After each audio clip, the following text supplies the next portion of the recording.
Olá pessoal, mais uma vez gravando vídeo aqui no canal e hoje eu venho lhes apresentar mais uma obra recentemente publicada no Brasil pela Vide Editorial, que é Liberdade ou Igualdade, o Dilema da Era Moderna, do autor Erich von Kunettledin. Bom, mas antes de falar um pouco sobre essa obra, eu gostaria de dizer que na descrição do vídeo eu deixarei o link para quem tiver interesse em adquirir a obra e um cupom de desconto que pode ser utilizado no site da Vide Editorial.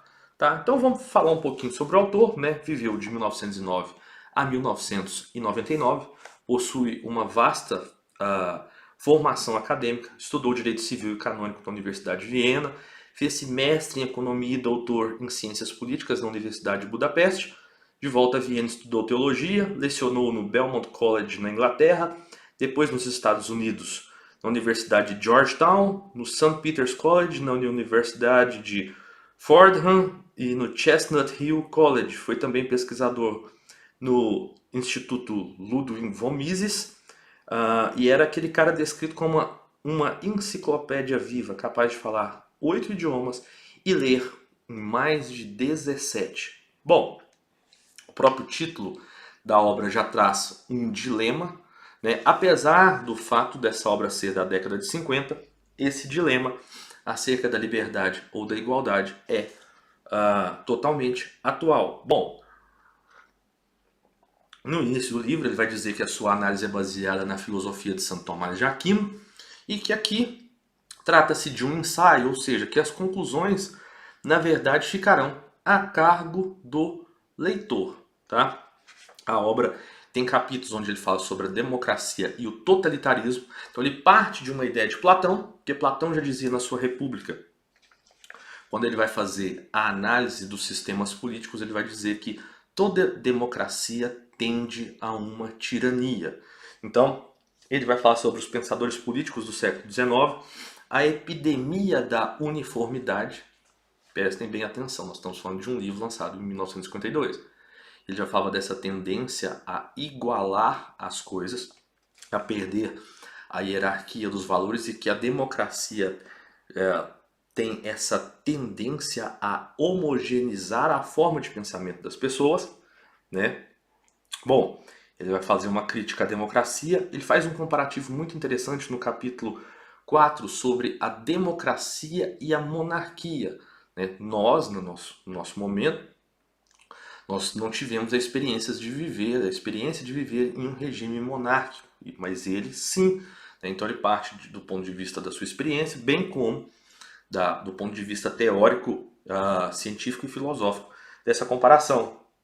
Então, por exemplo, a questão de que hoje se faz uma caricatura daquilo que seria a monarquia, mas ele trata da responsabilidade, por exemplo, dos líderes numa democracia, a responsabilidade dos líderes numa monarquia e críticas que já foram feitas por outras pessoas, como a desnecessidade de preparação para participar da vida política em uma democracia e como um líder dentro de uma monarquia preparado durante décadas, talvez a vida toda, para ser um rei, enfim. Ele também vai fazer uma análise muito interessante sobre Lutero e o nacional-socialismo, que é a gênese do movimento totalitário. Então ele vai tentar traçar uma ligação entre o nacional-socialismo na Alemanha e remeter ele à reforma protestante, e um pouco antes ele faz um esquema que fica muito fácil de se entender. Por exemplo, aqui, ó. Então ele vai fazendo do Wycliffe, Valdo, Marcílio, o citismo, aí vem Lutero, Calvino, Knox. Então ele traça uma tese sobre essa ligação que existe, né, esse totalitarismo e a reforma protestante.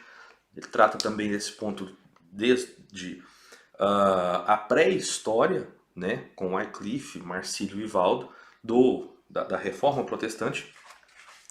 Mostra as tendências totalitárias, tanto de Lutero, ele faz citações extensas, é bem interessante, porque no início do livro fala sobre a enciclopédia humana, e o nosso livro tem nada menos que 1007 referências bibliográficas, né? Algumas citações, notas de rodapé totalmente extensas, e no final, um dos parágrafos do seu pós-escrito de fechamento, ele vai dizer: a democracia, não menos que seu fruto amargo, a tirania do Estado do Partido Único, falhou em seu papel de fiadora da liberdade, papel que desempenhou por tanto tempo. Além disso, a democracia traiu seu próprio idealismo, que encontrou uma expressão fecunda na Carta do Atlântico, com maior leviandade do que qualquer despotismo moderno. A democracia, não menos que a tirania moderna, está moralmente morta. É um cadáver vivo, um sepulcro caiado, e ainda por cima, a tirania, com suas aparências monárquicas, é no mínimo uma sinistra concentração de forças e de impulsos materiais. A América agiria com sabedoria se voltasse às suas grandes tradições. A Europa, por outro lado, na medida em que não está escravizada, é confrontada por um imperativo categórico. Ela deve encontrar o caminho de retorno até as suas fontes eternas, ou perecerá. As ilusões, mitos e mentiras dos últimos 100 anos não poderão salvar a sua alma, nem a sua precária existência física. E aí tem um trecho na contracapa que vai dizer: as conclusões definitivas ficam a cargo do leitor. Embora o cenário político atual pareça imóvel, só o tempo pode dizer se a liberdade, a igualdade ou, quem sabe, uma nova forma de autoritarismo será a grande vencedora do conflito secular. Então, fica aqui a minha apresentação: Liberdade ou Igualdade, o dilema da era moderna, de Erich von Kundert-Ledin. Tá? Espero que vocês tenham gostado, possa ter esclarecido para vocês os aspectos principais da obra. Um abraço e até a próxima.